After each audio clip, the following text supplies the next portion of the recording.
dukiyar moro. Kafi su gaskiya Buhari baba. muke so yau da jibi har gobe. Kafi su gaskiya baba. Za a mai da mu gurin zabe.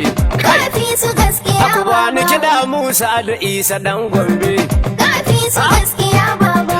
Mai gargiya kawar littafi madadin ka ba a samu ba. Kafi su garkiya baba. Mu sai Buhari ko gobe. Zaben ka ya zama alkhairi bai bar mu mun yi kunya ba. Kafi su gaskiya baba. Mu sai Buhari ko gobe. Zaben ka ya zama alkhairi bai bar mu mun ji kunya ba. Kafi su gaskiya baba. Mu sai Buhari ko gobe. Zaɓin ka ya zama alkhairi baka samu mun ji kunya ba. Kafi su gaskiya baba. Mu sai Buhari ko gobe. Zaben ka ya zama alkhairi baka bar mu mun ji kunya ba. Me yau da gobe jibi da gata kullum da kai na farawa. Kafi su gaskiya baba. Sarkin fure da tsuntsaye na kira ka na fi ganewa. Mu sai Buhari ko gobe. Allah Ubangijin mai tari ya san da masu kwashewa.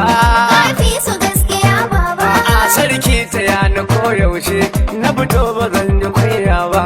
Kafi su gaskiya baba. Mu sai Buhari ko gobe. Zaben ka ya zama alkhairi bai bar mu mun ji kunya ba. Tsira da ba abinci Allah gun arziki gurin tsirrai. Kafi su gaskiya baba. Gata ga wanda baya nan shine a danganin mai rai. Mu sai Buhari ko gobe. Mun zama danginar al'umma ko ba ka san shi kamo rai. Kafi su gaskiya baba. Ashabu har da alaye ba za na so mu bata ba. Kafi su gaskiya baba. Mu sai Buhari ko gobe. Zaben ka ya zama alkhairi bai bar mu mun ji kunya ba. To salamu alaikum ga dan ka hutu dauda nan. Kafi su gaskiya baba.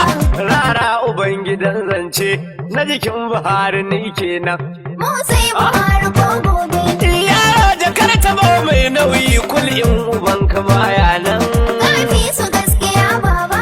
Komai na ce da faidata ba za na boye amsa ba. Kafi su gaskiya baba. Mu sai Buhari ko gobe. Zaben ka ya zama alkhairi bai bar mu mun ji kunya ba. Yan dauda ka huti rarara ba ni ina da ɗan abin cewa. Kafi su gaskiya baba. Amma da fari ni ne forest jama'a su fara ganewa. Mu sai Buhari ko gobe. Yan mulkin Buhari alkhairin sa ya gagare na aunawa. Kafi su gaskiya baba. Ya irga da hannu kokin tato na duk ba za su yi mun ba. Kafi su gaskiya baba. Mu sai Buhari ko